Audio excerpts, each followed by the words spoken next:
Joseph G. Celerio from Criminology 24.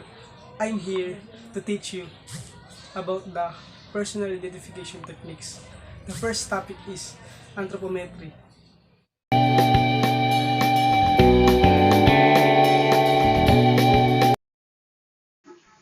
The Latin word of anthropometry. Anthro, it means man.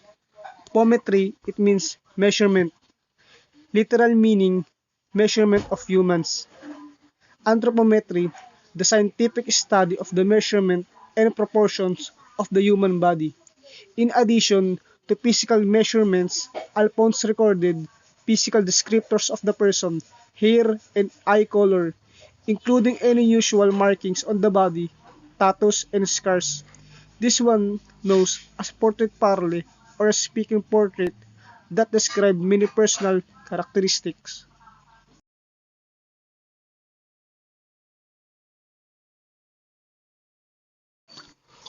Portrait parle, referring to a picture of a suspect in both front and profile views, using portrait parle as a touchness of description of the suspect. In modernization, it is called mugshot of a suspect. History of portrait parle. In 1882, Alphonse Bertillon, also called father of scientific detection, said the anthropology could be invoked to aid in the sight recognition and identification of criminals. Employing these methods of scientific description, he worked out a system of identification, utilizing 11 skeletal measurements which are practically unchanged after maturity and are not affected by increase or loss of weight. Alphonse Bertillon.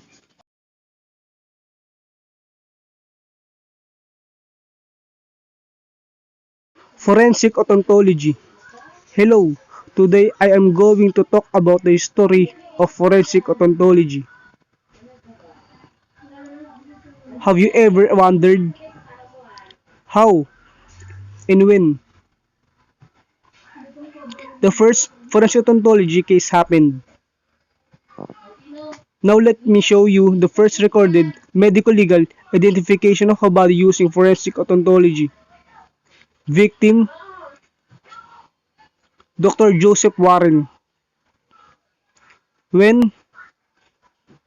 In 1775. Venue? In Bunker Hill, New England. Dr. Warren was killed during one of the earliest battles of the American Revolution by a musket bolt through his skull.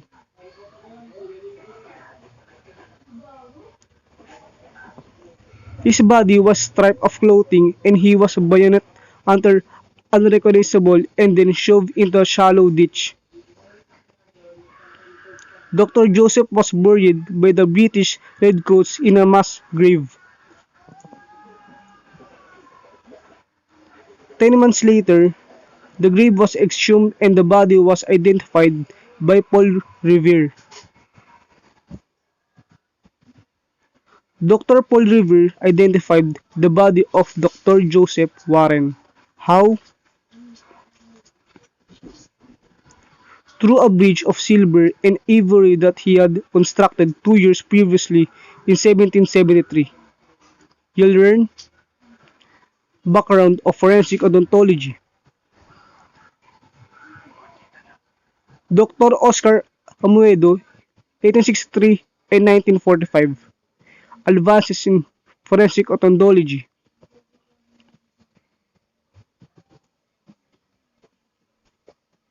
In this, bitmarks are run through the computer to find a match.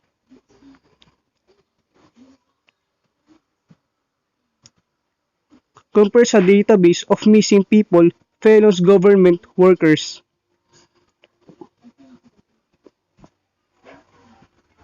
Automatic dental identification system.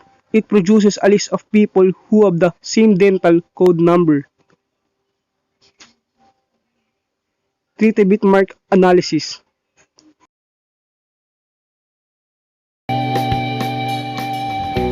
Forensic odontologists is a branch of forensic science that deals with the application of dental science in the identification of human.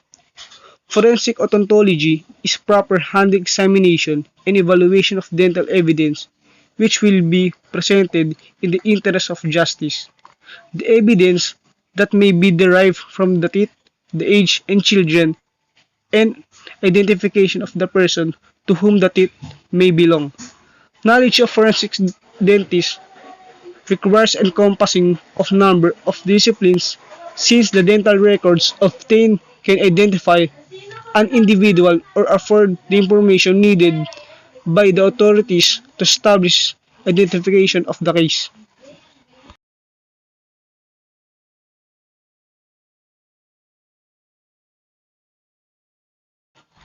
Forensic anthropology.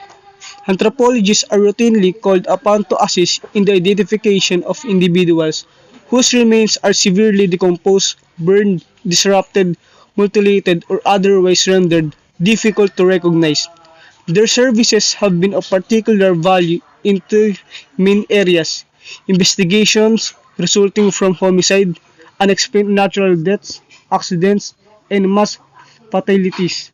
Non-criminal events resulting in multiple deaths arising from natural catastrophes and war crime investigations and genocide. However, the anthropologists may also be called upon to assist in the assessment of the living, providing confirmation of identifiers such as chronological age for the purpose of judicial accountability, immigration of asylum status. The MSc programme in Forensic Anthropology offered by the Centre for Anatomy and Human Identification is designed to equip students with the skills necessary for the analysis and interpretation of human skeletal remains. Students who study within CAHID will have access to our dedicated laboratory facilities, and they will also have access to our very unique skeletal collections. In particular, we have an extensive adult bone collection, we have a comparative osteology collection, and we have a very unique juvenile skeletal collection, which is known as the Shore collection of juvenile skeletal remains. The programme that we offer at Dundee offers a unique mix between theoretical subject matter and hands-on practical experience, and the course is delivered by case-active forensic practitioners who are considered to be world leaders in the field of anatomy and forensic anthropology. I was looking all over the US and Europe for graduate programs, and Dundee really stood out. It's an award-winning center and highly accredited and respected staff within their field, and I really wanted to take up the opportunity to work with the skeletal collection they have here. So Dundee was always my top pick, and I was thrilled when I got accepted to come here. I was a little nervous coming in because I did my undergraduate in anthropology, focusing on cultural and archaeological. So I really just had a novice understanding, but the way they designed the course, having the lectures in the beginning of the week and practicals at the end of the week where you get to apply what you learn in the lectures, there's an outstanding learning curve. So before long, I felt a lot more comfortable with the material. I'm from Green Bay, Wisconsin, and what made me study in Dundee here is I know I wanted to go abroad for a master's, just have the study abroad experience and be away from home, be a little more independent. But then I came to the University of Dundee because they had such a great hands-on both anatomical and osteological program. So what's very unique about the University of Dundee is the Scheuer collection, which is one of the very few infantile osteological collections. And what is especially unique about this collection is that the textbooks that we use, the pictures and the descriptions are based on these bones. So you can hold the bone and examine the bone that is being described in the textbook, and it makes learning an incredible experience. I really like how you can see a lot of age in the buildings. There's a lot of old buildings, so the architecture here is very neat. And you also have the Dundee Law and then the Mills Observatory in the waterfront, and I like to do a lot of running. So it's very interesting to run up to the observatory and see just the view from up there and run up the law and see the view from the law. But it's also very old and interesting city to just walk through, and it has the beautiful waterfront and the rolling hills in the background, and it's a very pretty city to be in. Students that would be ideally suited to the Masters in Forensic Anthropology would be those who have a general background in biomedical science. We would also particularly encourage students who have some kind of anatomical background to apply for this programme.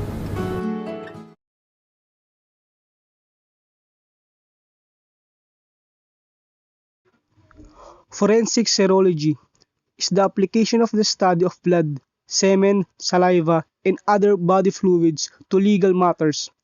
The field generally is comprised of the detection of enzymes and antigens, as in the identification of seminal stains or blood typing, ABO, and secretor status, and DNA typing. The serology section of a forensic laboratory may deal with any of or all the following. The first one is blood typing, and the next is characterization of unknown stains, blood spot analysis for crime reconstruction, paternity testing, semen identification in sexual assault cases, and lastly, DNA typing for identification of victims and suspects. A forensic light source is an effective tool to find body fluids such as semen, urine, saliva, and blood. All body fluids fluoresce except for blood, which absorbs light and becomes darker.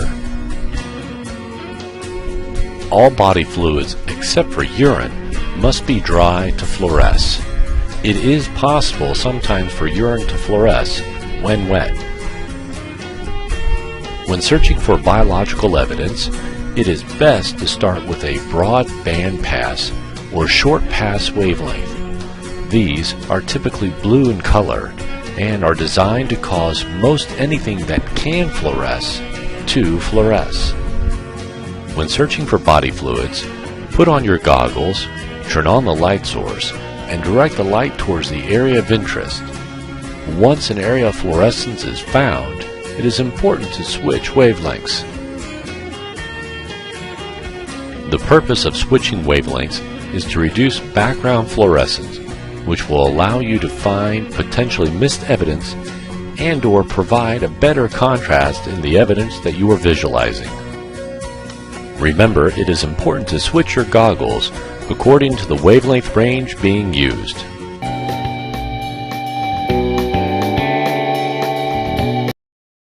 Introduce procedures used in the DNA fingerprinting lab. Restriction enzymes break the sugar-phosphate bonds between certain sets of nucleotide bases, called a recognition site. A restriction enzyme will only cut at that specific sequence of DNA every time it appears. For different DNA, it will be at different places and even cut multiple times. Each time it cuts linear DNA, it will result in a fragment. The more the DNA contains the recognition site, the more it will cut, resulting in more fragments. They are found in bacteria. There are more than 3,600 restriction enzymes. Agarose gels in our lab are a 1% agarose solution made with agarose powder and 1,X-TAE. After mixing, it must be heated in a microwave until dissolved and clear. Then it must cool in a water bath until it is 60 to 65 degrees Celsius. At this point, it can be poured into a gel box. Make sure that all the combs are in and the walls are up.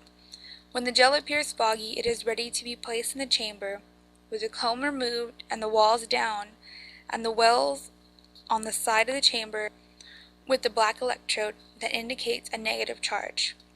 Pour 1,X-TAE over the gel or place it in a chamber already loaded with 1,X-TAE. Pipettes are used to transfer small quantities of liquid. To use, unlock and turn the knob to the desired volume. Here, 10 microliters of restriction enzyme. Then lock it once more. To extract liquid, press until a first stop is felt and release. To expel the liquid, press all the way past this first step. To release the tip, press the button on the side and the tip will be ejected. To help visualize the DNA and to make it more dense, a loading dye is added containing a dye and a sugar. Here we're using 5 microliters added to each DNA sample after digestion. Pipette the desired amount needed to load into each well. Keeping steady, go inside the well, but do not pierce it and expel the DNA. This is what the gel looks like after the wells are filled. Now it is time to run the gel. Place the lid on the chamber, making sure all the black cords lead to the black jacks, and that the same is true for all the red cords. Turn on the power supply and run the gel for 30 minutes at 100 volts. The DNA-filled wells are on the black side, since DNA is negative, and the negative charge will repel it down the gel. This is an effective way of identifying DNA fragments from 0.5 to 25 kilobase pairs. Even when the DNA is large when compared to the size of the gel pores, the rate of migration is solely dependent on the DNA, since linear DNA will snake through those pores. The smaller number of base pairs a fragment is, the faster it will travel. Therefore, the farther down the gel it will be. After the run is done, turn off all power and remove the chamber lid. Remove the gel and place it into a staining tray. Cover the gel with stain and leave it overnight. The first lane in the gel is the ladder. It breaks down at known fragments and is there for quantification. Lane 2 is the criminal DNA, and the 5 lanes after that are the suspects. The digestion will cut the DNA at the recognition sites, and for each DNA it will be different, except for the suspect's DNA that was at the crime scene. Those two will cut at the exact same spots, will have the exact same number of fragments, and will appear the same on the gel. Here you can see that the suspect number 2, which is in lane 4, matches the criminal DNA. Case solved. Well, that's all. Thanks for watching.